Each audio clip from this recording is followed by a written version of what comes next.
நல்லா சாப்பிடியா? நல்லா சாப்பிட்டு உடம்ப தேத்துனாதான் பல குடும்பத்தை காப்பாத்த முடியும். எனக்கு தெரிஞ்சு ஒருத்தி இருக்கா, எனக்கு தெரியாம எவ்வளவா இருக்காளோ எல்லா குடும்பத்தையும் காப்பாத்த வேணாம். யோ, இந்த ஆக்ஷன்ல காட்டாதையா, ஒழுங்கா சாப்பிடு. ஏயா, நீயா உட்கார்ந்து சாப்பிட்டு முடிச்சியே, என்ன ஒரு வார்த்தை சாப்பிட சொல்லியா? வேண்டானா அப்படியே விட்டுடுறதா? நீயும் தான் சாப்பாடு வேண்டான்னு சொன்ன, நான் அப்படியே விட்டுட்டேனா?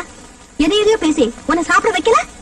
அதான் போகட்டும், சாப்பிட்டு முடிச்சல, அதுல கொஞ்சம் மிச்சம் வச்சிருந்தா என்ன சண்டையா இருந்தாலும் நமக்குன்னு புருஷன் வச்சிருக்கான்னு நினைச்சு சந்தோஷமா நான் சாப்பிடுவேன்ல. அதையாவது செஞ்சியா? அதுவும் இல்ல, கைய கழுவிட்டேன். ஏன், உன் நினைப்புதான் இங்க இல்லையே, அவகிட்ட எல்லாம் இருக்கு. அப்போ நான் எதுக்கியா? பேருக்குதான் நான் பொஞ்சாதியா? மற்றதுக்கெல்லாம் அவளா?